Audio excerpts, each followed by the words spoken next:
Munchie Don, you talking about stop talking to me. The most craziest case you ever heard. Hold on, feel me. Let's see what they talking about. Hold on. What's the location of the emergency? Hold on. My daughter is missing. Yeah. What's your address, ma'am?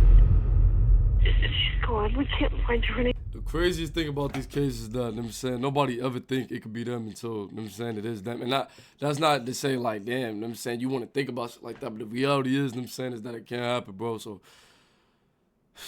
it's just like, just appreciate, you know what I'm saying, each and every day you woke up, regardless if, you know what I'm saying, you're not necessarily having the best days.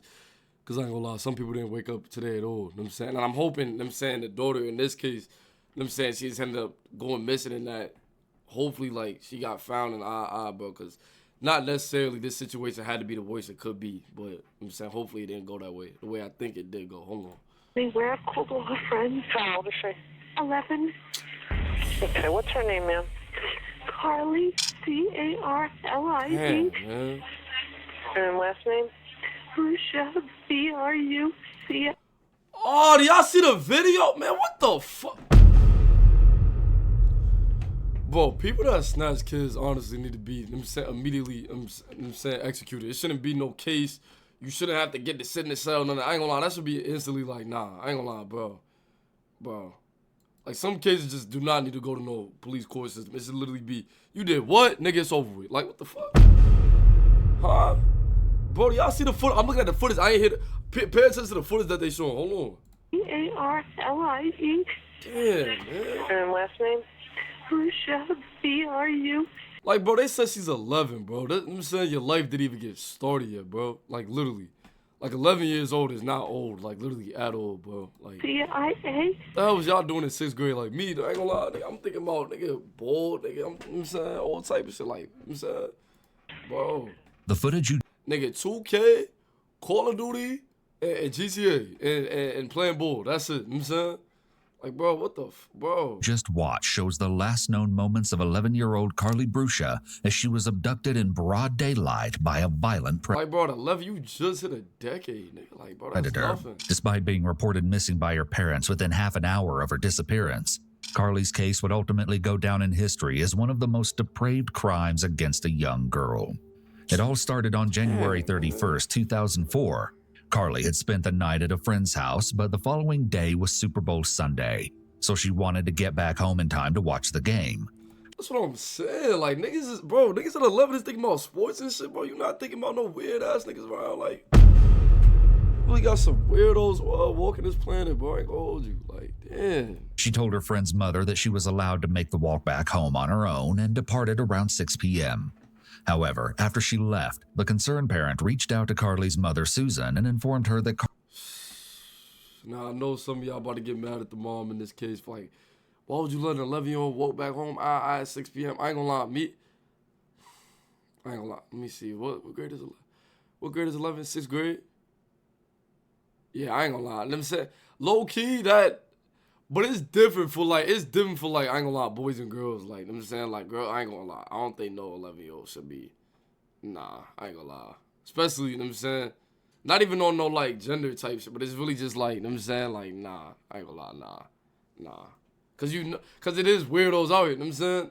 Even with, if it's 11-year-old boy, you know what I'm saying? You still got weird niggas out here, too, like, I ain't gonna lie. But I get it, I ain't gonna lie. Like, you know what I'm saying? You was 11, you probably done walked home by yourself before first. You're not thinking that this can't, the reality is, you know what I'm saying, it can't happen, bro. own and departed around 6 p.m. However, after she left, the concerned parent reached out to Carlie's mother, Susan, and informed her that Carlie was walking the mile back home alone. Susan said she didn't feel comfortable with her daughter walking even just a few blocks alone, so she sent her husband and Carlie's stepfather, Steve Kanzler, to find Carlie and drive her the rest of the way home. However, Oh, so hold on. So the daughter, I don't want to say she lied, but she wasn't supposed to walk back home by herself, allegedly. The mile back home alone. Susan said she didn't feel comfortable with her daughter walking even just a few blocks alone. Okay, so this is not the parents' fault. Damn, bro. Who y'all blaming this on? The friend's parents or her parents? Cause them said we can't be like, well, nigga, why let's get a friend's house, nigga. I'm saying everybody make friends and shit like that. I ain't gonna lie, I'm saying, bro. But damn, like, I don't know. So, but the mom is jacking. She didn't want her walking by herself. But the daughter told the friend's mom that she said my mom was cool with me walking by. But usually at that, I don't know. So she sent her husband and Carlie's stepfather, Steve Kanzler, to find Carlie and drive her the rest of the way home. However, as Steve went up and down the route Carlie would have walked, he couldn't find her anywhere. And that's when the nightmare really began. Steve continued to drive. Bro, go tune into my vlog page, bro. I'm literally walking, bro. I ain't gonna lie. I'm outside, right? I ain't gonna lie. For me, it's like 1 in the morning, bro. I literally lost the car, bro. But mind you, them saying I'm with the bro, feel me, Tyler, whatever. Y'all seen it on the vlog, whatever, boom. Nigga, we walking. I ain't gonna lie. We walking for about an hour at this point. I'm talking about we just keep circling blocks. We just keep circling. So now it's probably like 2 in the morning, I ain't gonna lie. So what I wanted to do was, nigga, I get tired of walking, feel me? I want to start running. Boom. I put her up in the restaurant because I'm like, them saying I didn't want her to I didn't want to be not that she was slowing me down, but at the same time, I kind of just wanted to look for it on my own. Like, them saying if I fuck up, I just wanted to be all on me, boom. Because them saying it was my fault that them saying we lost the V, whatever, boom. I ain't gonna lie. I put her up at the restaurant, I go look for the car. I'm like running for about 3 minutes, boom. I'm like, damn, bro, I really don't know what this shit is. I turned back on the block I went to. I seen her walking. Now, mind you, she's not 11 at all, obviously, you know what I'm saying? But still, I was literally, I was imagining the scenario just like this, you know what I'm saying? Because like I said, I'm already knowing this weird niggas walking around, bro. And that just goes to show you, you know what I'm saying? You really got to be on your, you know what I'm saying, on it, you know what I'm saying? Because you already know, yeah. And they already knew, the parents already knew too, you know what I'm saying? It's just that, you could literally be chilling, you know what I'm saying? Especially, when it comes to, females and shit like that. Bro, it be niggas just waiting on, real predators out here, son, Drive around for over an hour. The reason why I just told that story is because I'm telling her, when I found her, I was like, what the fuck is you doing, bro? You know what I'm saying? I had to, break that shit down, Praying that he had somehow simply missed Carlie. But when he returned home and she still wasn't there, it became clear that something was seriously wrong. I feel like even grown women by themselves shouldn't be walking, by themselves at a certain time of night, bro. I ain't gonna lie. You know what I'm saying? Susan later let alone 11, bro. Said of this moment that she instantly felt something terrible had happened to Carlie, saying, "In my heart, in my mind, I knew." Susan and Steve left the house together to search again, shouting Carlie's name out the car window as they drove down the road. They stopped briefly to investigate a wooded area and noticed a red tow truck drive slowly by them. Then they continued retracing Carlie's steps and went to her friend's house to check there.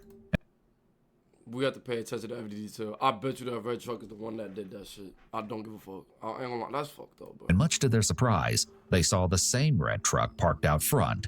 It struck them both as very odd, and upon realizing that this red truck was parked outside their crib after they just seen this nigga on the road that she was supposed to be following, hold on. Steps and went to her friend's house to check there. And much to their surprise, they saw the same red truck parked out front. It struck them both as very odd, and upon realizing that Carlie wasn't there either, Susan decided it was time to call for help. The frantic mother dialed 911 around 7:30 that evening. She couldn't hide the absolute terror in her voice. 911, what's the location of the emergency? My daughter is missing. What's your address, ma'am? And your phone number? Okay. Has she been missing before? No, she had a fight with her girlfriend. She decided to walk home, and we've been driving around for better than Oh, this is so fucked up, bro. Damn, son. So she left the crib not because it was time to leave, but because they got in an argument. And she was already knowing that she wasn't supposed to be walking by herself, but she just lied to the friend's mom and was like, nah, my mom's cool with me leaving. Fuck y'all, type shit. Damn, bro. And I know the friends gotta feel bad as hell, too. Not that it was their fault either, but it's just like, damn. Imagine your last conversation with somebody being all, you know what I'm saying? house, and it's not an hour and a half walk. She's gone. We can't find her anywhere. She was about to walk home for an hour and a half by herself? Hour and a half? Oh, no. No, bro. Hell nah. Nah. Bro. Walk. I gotta imagine if this is like y'all little We niece or can't something, find her bro. anywhere. I've called all her friends. Or your little cousin, 11. And when was the last time that she was seen? It was at 6 o'clock, Jean. Around 6 o'clock. And she was at a friend's house? Yeah. Okay, what's her name, ma'am? Carlie, C-A-R-L-I-E. Shit like that, you'll never be the same, bro. And I last don't care name? how much time passes, I ain't gonna lie. That shit B-R-U-C-I-A. cold. She's just shy of 5 feet. Okay. Do you know how much she weighs? And the moms know too, like, bro. She's around 120 pounds. Okay, what color hair does she have? Dirty blonde. And what color eyes? Blue. Following the heartbreaking call, police immediately issued a BOLO, or Be on the Lookout alert for Carlie, and searched the surrounding area for 4.5 hours, but found nothing. Hey, police be on some bullshit sometimes with the missing people report. They be like, what they be doing? Bro, what they be doing? What is it called? Bro, y'all know what I'm talking about. They be like, sometimes they be saying, bro, I'm not trying to cap, but I'm pretty sure sometimes they be like, give it like 72 hours or some shit. Bro, oh my gosh, I know what I'm talking about. They be, but sometimes like they don't be on it for real. They be like, I'm pretty sure sometimes they give it like 72 hours, or sometimes they try to, they be like, oh, they probably could have ran away and shit. Like, I'm saying, y'all know what I'm talking about, bro. I don't know the exact term for it, but I'm saying, yeah. Meanwhile, Carlie's family and friends got to work creating missing persons flyers with her face on them, and they began handing them out the next morning. But something happened during this time that struck a few people as suspicious. Carlie's stepfather, Steve, allegedly visited a local equipment rental business to hand out flyers and asked one of the employees if he could purchase drugs in a couple of days after this whole thing blew over. The employee thought it was I swear to God.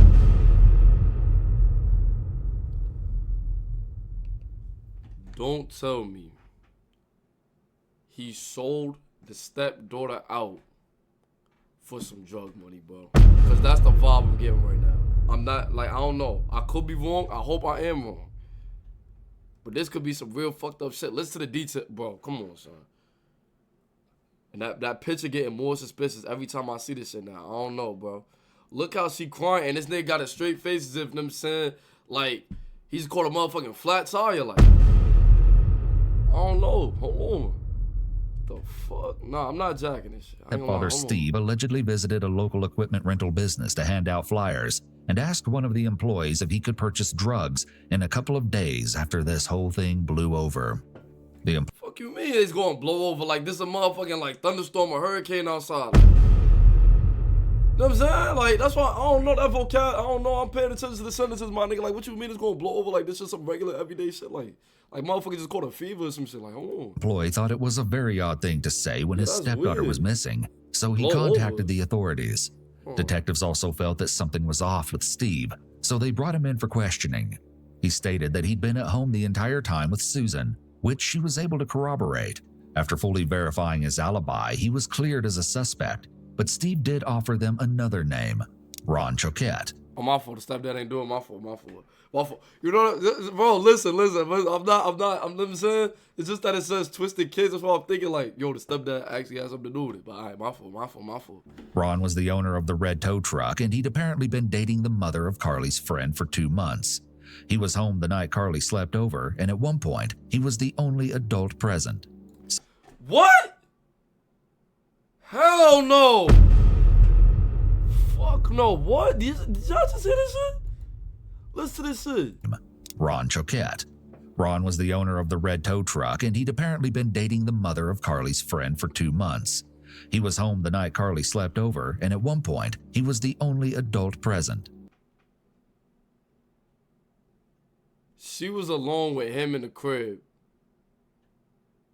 And the mom, not her mom, the friend's mom only knew this nigga for 2 months. How was that even? What?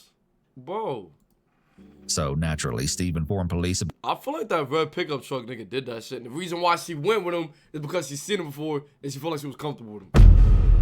About how he'd noticed Ron's red truck driving suspiciously around the area they were searching. Investigators followed up with the lead and spoke with Ron, but he told them he'd left for work before Carlie left the residence and that he didn't see anything out of the ordinary. Moreover, his co-workers verified his whereabouts, leading police to rule him out as a suspect in Carlie's disappearance. Officers My returned to fault. Carlie's home the day after her My fault. disappearance and spoke with Susan again. She insisted that her daughter had never run away before and that this behavior was completely out of character. However, statements made by Carlie's friend suggested otherwise. She said Carlie had been upset the night before and expressed negative feelings about her family several times. Oh, Carlie yeah. also allegedly said to her friend at least once that she didn't want to go home because she had too many responsibilities. This revelation made officers second guess whether or not Carlie might have just run away from her friend's house on her own free will. Still, investigators couldn't rule out the possibility that she had met with foul play. So before leaving Where the hell is an 11-year-old really running away to, though, to keep it a buck? I ain't gonna lie. You know what I'm saying? the residence, they gave Carlie's mother some very horrifying That's instructions. why I would still, like, nah. Even though she said, like, they, you know what I'm saying, they not really valid. Nigga, she ain't run away. Hold on. They asked her to contact her daughter's dentist to obtain her dental records, just in case they would be needed to make an identification. The next morning, Carlie's classmates arrived at school to find her seat empty, and around the same time, authorities brought in tracking dogs to aid in their search. The dogs followed Carlie's scent to the parking lot of Evie's car. How the fuck do the dogs find the scent that quick? Like, how the fuck, like, how they even know what she... how do y'all niggas train them niggas? I don't understand. Like, you know what I'm saying? And I could tell, like, the dog, even though, like, it's smart and shit, I could tell, like, it really doesn't like them saying the job and the role that y'all be doing with that shit. I ain't gonna lie. If you ask me, you know what I'm saying, you really gotta think about this shit like, you know what I'm saying? Niggas is dogs, y'all niggas just using them for their nose and shit like that. Like, you know what I'm saying? I don't know, that shit just seem off to me. I ain't gonna lie. I could be bugging on, like, you know what I'm saying? Clearly is you know what I'm saying, it's putting in pain, like, it's putting in work, clearly it's putting in, you know what I'm saying, some type of use to the earth. I'm just saying, like, it's almost like having a bird and you just, you know what I'm saying, you got a bird pet, like, you know what I'm saying, it's just sitting in the cage all day, like, you know what I'm saying? I don't know, like, motherfuckers, you know what I'm saying, do the cops, like, do these motherfuckers got, like, you know what I'm saying, cages, like, inside the police station and shit like that? Because I ain't gonna lie, I never seen, like, you know what I'm saying, like, do they hold these niggas, like, in a kennel or some shit? I don't know. Authorities brought in tracking Like, where y'all get these shits from? I don't know. dogs to aid in their search. I got mad The dogs questions. I ain't followed gonna lie, Carlie's hold on. scent to the parking lot of Evie's car wash, which wasn't part of her expected route home, but was a known shortcut. While the dogs ultimately lost her scent near the back of the building, the company had several surveillance cameras, and what they captured sent a wave of fear through the entire community. The manager of the car wash Bro, dogs is smart as shit. I ain't gonna lie. I really don't understand how they do this, but I ain't gonna lie. If I was to ever get a dog, listen, these are the top 3 dogs, my nigga. Kane, nah, these not in order though. Kane Corso, German Shepherd, Great Dane, Pain, nigga. What? Nigga, what? Nigga, I want 2 Great Danes, 2 Kane Corsos, and 2 German Shepherds on the crib at the same time. That's some fire shit. I ain't gonna lie. reviewed the tapes and told police he And saw I feel like some animals really shouldn't be illegal, like from having like a gorilla and shit like that. Bro, word to everything. If I could have a gorilla and an alligator in my crib, word to everything, I'd dead do it. I ain't gonna lie. what appeared That's to be some the fire shit. abduction of a young girl. Cause one of my favorite movies is King Kong. But hold on, besides all that, hold on. What's going on with this shit? This surveillance footage right here. Hold on. Fear through the entire community. The manager of the car wash reviewed the tapes and told police he saw what appeared to be the abduction of a young girl, recorded at around 6:30 p.m. The unknown man walked casually at first, as if he was going to pass by, but at the last moment he took a large step toward her and grabbed her arm. He likely appeared quite threatening, as he was standing directly in front of her and was blocking her escape. He likely appears quite threatening. Nigga just grabbed a random person's arm, obviously. The fuck? Like, bro, this nigga is corny. Not the narrator. I'm talking about this nigga, like, bro. Like, nigga, you ain't got, like, this not even some unemployed nigga shit. This some weird nigga shit. I ain't gonna lie. The fuck, bro? That shit is weird as hell to me. Like, look at this nigga just on the hunt looking for shit. Like, bro. Moment he took a large step toward her and grabbed her arm. He likely appeared quite threatening, as he was standing directly in front of her and was blocking her You can see she's scared. Like, nigga, she literally froze. She can't move. She can't even talk. Like, you know what I'm saying? She not yelling nothing. Hold on. escape. She likely felt terrified and panicked, and it's possible that he told her that everything would be okay if she did everything that he said. As a general rule for abduction situations, it's safer to put up a big fight early on. The abductor is likely looking for an easy target. If someone is fighting against them and screaming, the abductor may be afraid of attracting too much attention, so they retreat. You can teach your children that if they're alone and approached by a stranger who's trying to get them to go somewhere, they need to be as loud as they can and try to get away before they get into a vehicle with that person. It's sad you gotta teach. It's sad you gotta teach your kids on shit like this, bro. Like, why the fuck? You know what I'm saying, everybody just can't be fucking regular and normal. Like, what the fuck? Shit is sick, son. I ain't gonna lie. Once they're alone in a car with someone, that person has complete power and will likely take the child to a secluded location where they are familiar with the surroundings, so it will be much more difficult to escape.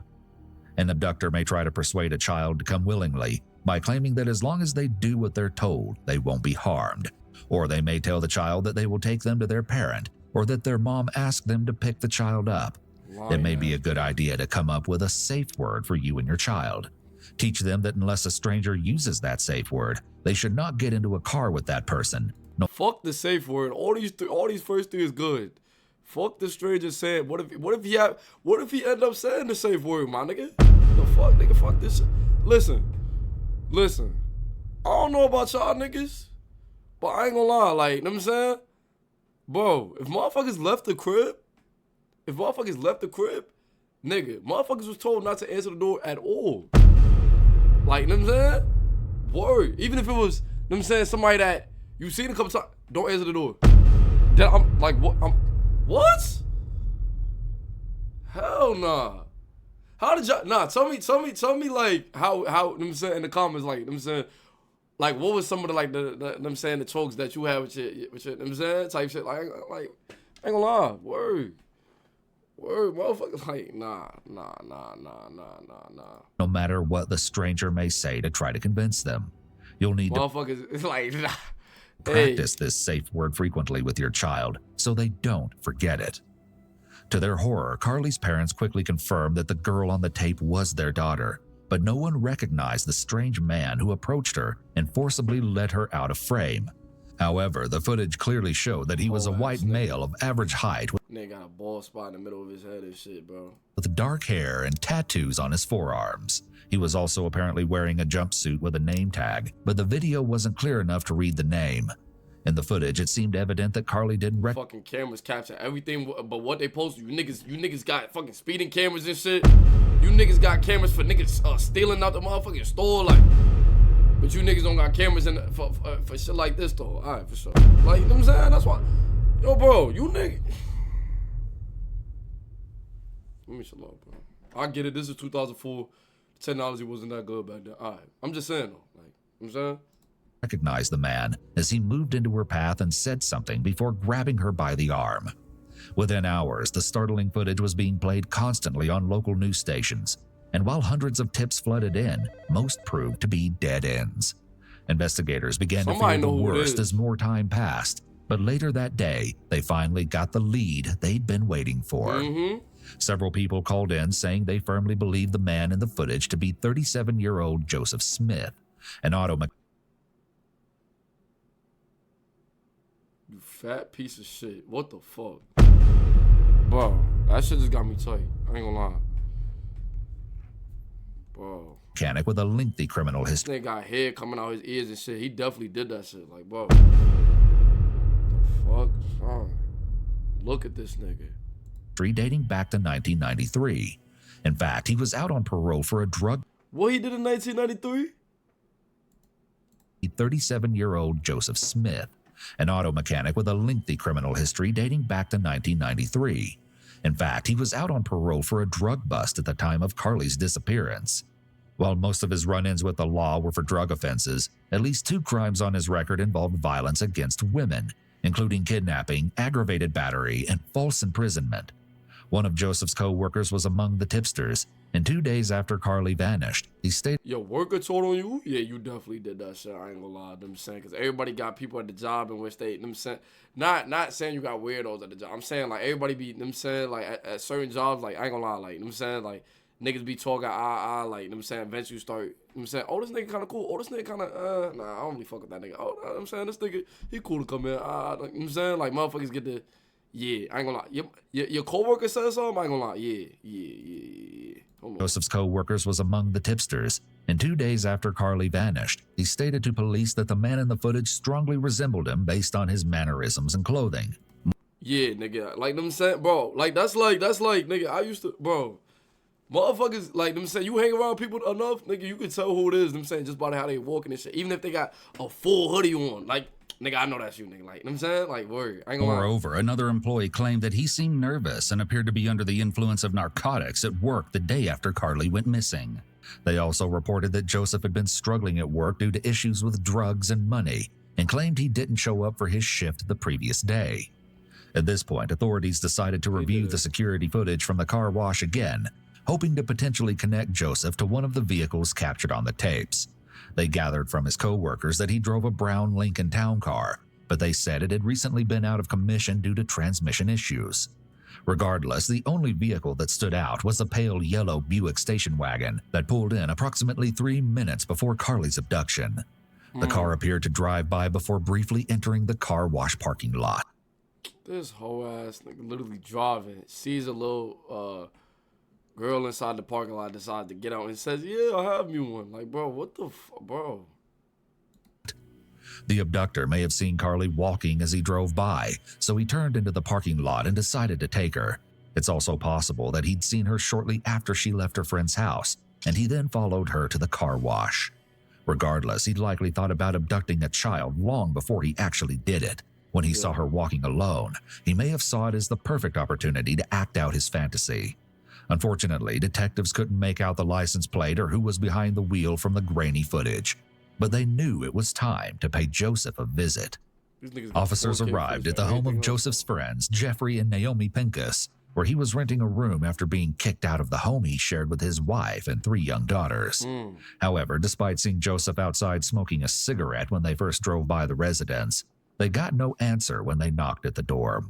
Authorities spoke with the neighbors, who claimed they'd recently seen Joseph talking with a woman outside, who they believed to be his sister. They also expressed confidence that Joseph was still inside the residence and hadn't left. Joseph's sister returned to the property, and after speaking with the police, she went inside to locate her brother. Joseph finally emerged from the house and claimed he didn't hear detectives knocking at the door because he'd been sleeping. Investigators asked Joseph where he was during. Nigga was not in that shit sleep. Boy was in that shit shaking, nigga. Fucking panicking, fumbling. Nigga. the time of Carlie's disappearance. He explained Nigga heard every knock they would. He heard every knock they would. Police open up. He heard every word with them big ass ears, nigga.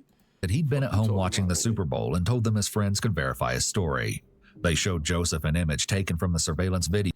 He said his friend could verify the story. Listen to her, hold on. He explained that he'd been at home watching the Super Bowl and told them his friends could verify his story. This nigga texted his friend to say, yo, police hit you up. I tell them niggas I was watching the Super Bowl with you. All right, hold on, motherfucker. They gonna figure out he lying though, cause they gonna see like where his phone was pinging off of at the time of disappearance. That's how they gonna catch this thing. Hold on.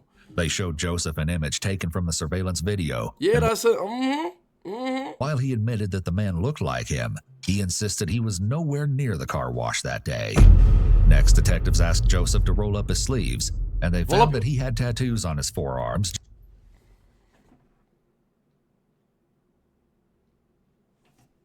It looked like you and he just happened to have tattoos too, huh? Just like the man in the video. They also noticed several minor cuts and scrapes on his hands. As if that wasn't suspicious enough, Joseph also admitted to borrowing Jeffrey and Naomi's yellow station wagon the day Carlie went. Oh, you caught my nigga. I ain't gonna lie. Just stop with the bullshit. Why even come up with the lie saying, yo, bro, I was watching Super Bowl with my mans, but then admit to using the car, the same car they caught on the footage with her in the, bro. These niggas be dumb as hell, bro.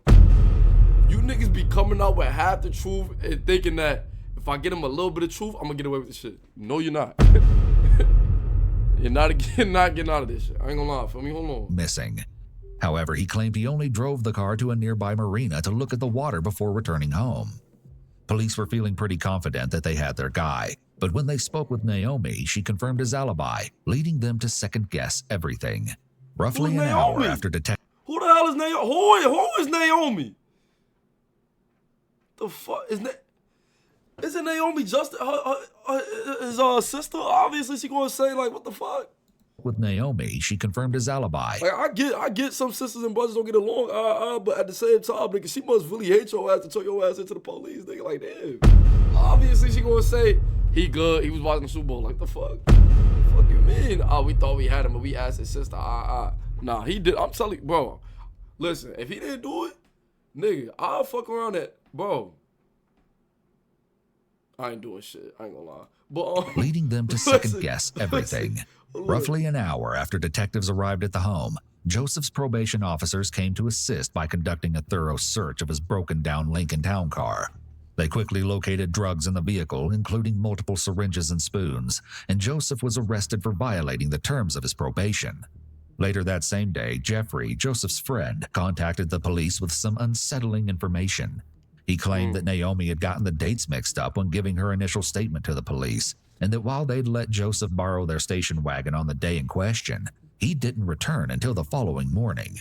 Jeffrey also said he'd reset the odometer before Joseph left, and when he checked it upon his arrival back home, over 300 miles had been driven. I didn't even know you could fucking reset an odometer. What the fuck? Bobby learning so much shit in this. Like, what the fuck? You could reset speedometers? This lame ass nigga. Yo, bro, what the fuck? Bro. So he drove her like way across, like he drove her like over multiple states type shit. I'm guessing this is fucked up, bro. He probably put it like in the water somewhere, bro. The odometer before Joseph left, and when he checked it upon his arrival back home, over 300 miles had been driven. Not to mention the inside of the car appeared disheveled, and the back seat was left down. Finally, when asked if he could recall what Joseph had been wearing when he left the house, he said a mechanic's uniform. This is so crazy, bro. Like, and what does that even mean the back seat was down?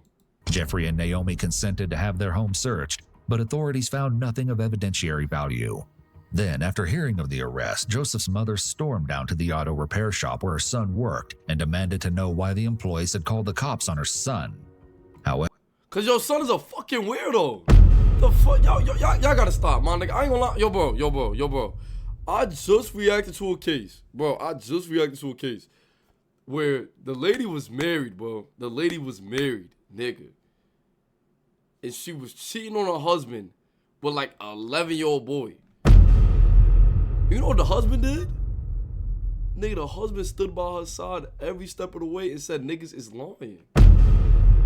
Like he was like, bro, it's not that deep. Like he was dead trying to reason this shit. Y'all go tune into that video. I'm dead. Like, I done heard some wild shit, but bro, this, like, bro, ain't no way in the world. You know what I'm saying? Even if you don't, like, you know what I'm saying, necessarily, like, want to be involved in the investigation, but to, like, you know what I'm saying, go up there and try to defend a nigga is wild. I ain't gonna lie, like, bro, you know what I'm saying? Listen, if you heard some, like, super crazy shit about your mans, and, like, you for a fact, like, you know the nigga did it, like, I ain't gonna lie, come on, son. Like, this type of shit, yeah, nah, I ain't gonna lie, yeah, nah. I ain't gonna lie, you low-key, yeah, nah, we can't be mans no more, I ain't gonna lie. What the fuck? Like, bro, nah, hell. However, despite her angry outburst, his co-workers felt that she, too, believed it was her son on the CCTV tapes, when she proclaimed, if Joe did this, I will get the truth out of him. Joseph's mother saying if Joe did this is an indication that she'd allowed that possibility into her head and hadn't dismissed it. A mother who 100%. Because I'm saying, I know a case like this, nigga, you know what I'm saying, my people, hell nah, like, you know what I'm saying? Motherfucker, that's a fact. Like, you gotta, she said if my son did not, there's no way in the world my son would do that. That's a big fucking difference, I ain't gonna lie. And you know what I'm saying, she been around this nigga pretty much probably his whole life, damn near his whole life, so she would know, like, and she said if, she didn't say there's no way, like, you know what I'm saying, it's a word, I ain't gonna lie. Believed her child was innocent would likely say something that was much more firm, such as he didn't do it. Like, fuck no. Meanwhile, investigators continued searching the wooded areas around where they believed. Like, there's stories you said about my man, fuck no. Hell no. Like, you know what I'm saying? Nah. Carlie had been abducted, but to no avail. They also contacted forensics personnel from the city of Sarasota sanitation site and requested that they secure the transfer building for an organized search of the trash the next day. Little did they know that by that time, the search would no longer be necessary. While Joseph was in custody, one of his longtime friends entered the police station and asked to speak with investigators. Beyond telling them that the man in the CCTV footage looked very much like Joseph, he informed them of several occasions when he would talk about his growing desire to assault women. Shortly after this encounter, detectives transported... Lock that nigga up too. Lock the friend up too. The fuck, yo, bro. Could y'all imagine? I don't know. I ain't gonna lie. Nah, I know it's none of y'all. I ain't gonna lie. Bro, my man's texting me talking about some, I wanna. Nigga, you're blocked. I ain't gonna hold you. What the fuck? Yo, bro, what did you do? Nah, I ain't gonna lie. Nah, hell nah. Hell nah. That's not even some type of shit like, you know what I'm saying, that you like joke about type shit. Like, what the fuck? That's some weird, that's some weird shit. What the fuck? Lock that nigga up too. I don't know. Cause you know what I'm saying, clearly y'all niggas is friends and y'all got something in common. Cause why is he that comfortable discussing that with you? Something ain't adding up, my nigga. I ain't gonna lie. Lock both them niggas up. I ain't gonna lie. Word. I don't care if he came in and said his man did it. I ain't gonna lie. He did something. The man in the CCTV footage looked very much like Joseph. He informed them of several occasions when he would talk about his growing desire to assault women. Shortly after this encounter, detectives transported Joseph from jail to police headquarters for a formal interview. The following interrogation footage has never been seen before. I want to just talk. You and I had some things to talk about, okay? Because some of the things at the house, we got to get straight. That's the most important thing. Okay. In this room is about the truth. Okay? It's the most important thing that goes on in this room. Joseph's arms are wrapped tightly around his torso, which could suggest that he's feeling defensive and trying to protect. Police need to hire some crash outs in the interrogation room. Somebody should have walked. In this type of case, somebody just walk in and smack the shit out of this nigga. I ain't gonna lie. Bro. In this type of case, yeah. I ain't gonna lie. Word. Himself. In addition, his legs are crossed at the ankles. His whole body is in a closed position, signifying that he may be uncooperative and may not be willing to speak with the detective. The initial interview never even had the chance to get started. I was already advised to talk to a lawyer. You scared ass nigga, hold on. After Joseph shut down the interview by requesting a lawyer, he repeatedly asked to speak with his family. I can't talk to you. You have requested a lawyer. What about my family? Why can't I call them? You know, I want to talk to my parents or my brother. But the detective ultimately convinced him to meet with an attorney from the public defender's office. Can I contact the public defender's office for you? And they can bring a lawyer down here. But Joseph did have one last request. Hey, Did you say something? do you think that I could smoke or not? Joseph may be so focused on himself and his wants that he thinks he'll be allowed a cigarette break, despite the fact that police are busy trying to locate a missing child. But it is a federal building. It's against the law for you to smoke in here. I mean, like outside or something. Not right now. Who the fuck bro think he is, my nigga? Like, bro, this nigga acting like he at the motherfucking car dealership trying to see, like, motherfucking, get his motherfucking, credit score checked out and shit. Like, what the fuck? When the detective says no, Joseph nods his head and smirks, seemingly unconcerned about the seriousness of the investigation. If Joseph had been cooperative and willing to talk, the detective might have been more lenient about the no smoking rule. However, the detective has no incentive to make Joseph feel more comfortable, and he has no reason to reward him because he's given them nothing. So the request was denied. Niggas be in the interrogation room folding over smokes? Hold on, what? What? Nigga, huh? Then, Joseph attempted to plead with the detective again. Can I call my mom? No, you hoe ass nigga. So what? What's you guy coming? Yeah, we're working on it right now. I need to talk to my family, see what's going on. It's understandable that Joseph wanted to talk to his family, as he likely wanted to get their advice on what he should do, or so he could explain to them what happened. Joseph was eventually transported back to jail, where he finally got to call his brother John, and what he said to him confirmed everyone's worst fears. He did it. On February 5th, 5 days after Carlie disappeared, John contacted authorities and asked them to meet at his residence. When officers arrived, he told them he knew where to find Carlie's body and directed them to a wooded area behind a church, just a few miles from her home. According to John, his brother had confessed to abducting and brutally assaulting the young girl, but claimed not to remember much of the incident due to drug use. Joseph may be trying to set up a defense for diminished capacity by alleging he doesn't recall what occurred and was high on drugs. The specific facts of the case will show whether this is a viable defense or not. While John was in the presence of investigators, Joseph repeatedly called him, and he became visibly upset by the things his brother was saying. At one point, John exclaimed into the phone, "Did you just choke her too hard?" To which Joseph allegedly replied, "Yes."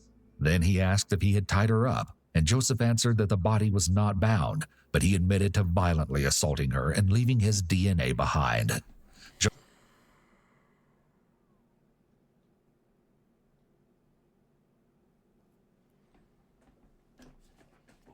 Bro, the system need to reform, bro. The system that us needs to reform. I ain't gonna lie. Bro, I'm telling you, cases like this should not go to court, bro. I literally can't even worry, bro. What the fuck, bro? Somebody need. I can't even, bro. I can't even say. Joseph's mother arrived at John's house and stated that Joseph had also contacted her earlier that day from jail and confessed to murdering Carlie. Police then rushed to the church and they quickly discovered Carlie's body partially hidden in a wooded area. Investigators speculated that she'd been dragged to that location based on the presence of abrasions on her right side. An autopsy later listed her cause of death as ligature strangulation and noted that she had also been brutally assaulted. In addition, linear marks on both of her wrists indicated that she had been bound at some point. Forensic testing revealed traces of Joseph's DNA and hair fibers on Carlie's body and clothing, and he was subsequently charged with her murder. Adding to the case against him, a search of the yellow station wagon revealed two hairs consistent with Carlie's, as well as several fibers matching the shirt she was last seen wearing. Investigators theorized that after borrowing his friend's car, Joseph had taken a combination of drugs, and that's when he noticed Carlie walking alone.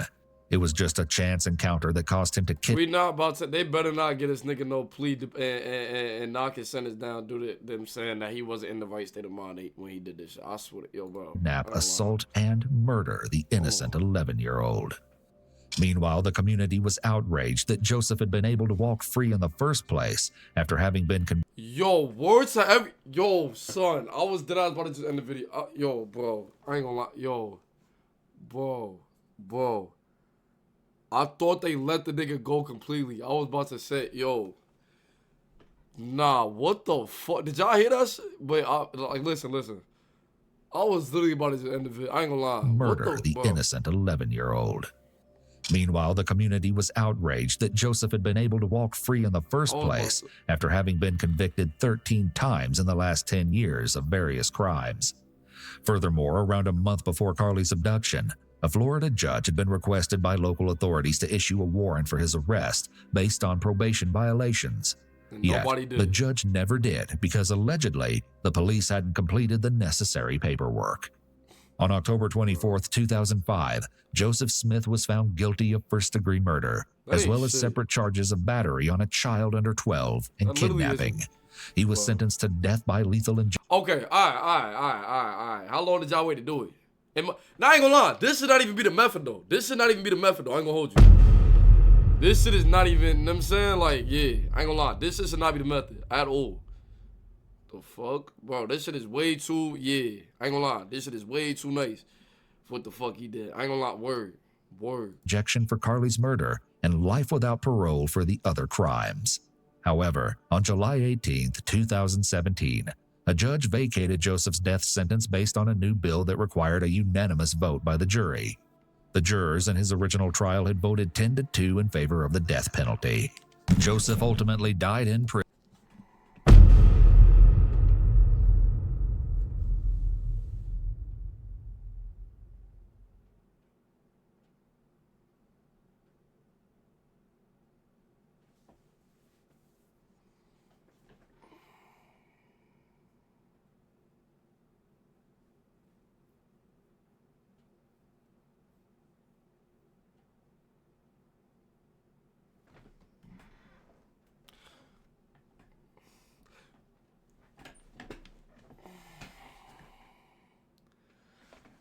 the fuck did y'all take it away? I'm just end it. I don't even know what to say. I ain't gonna lie.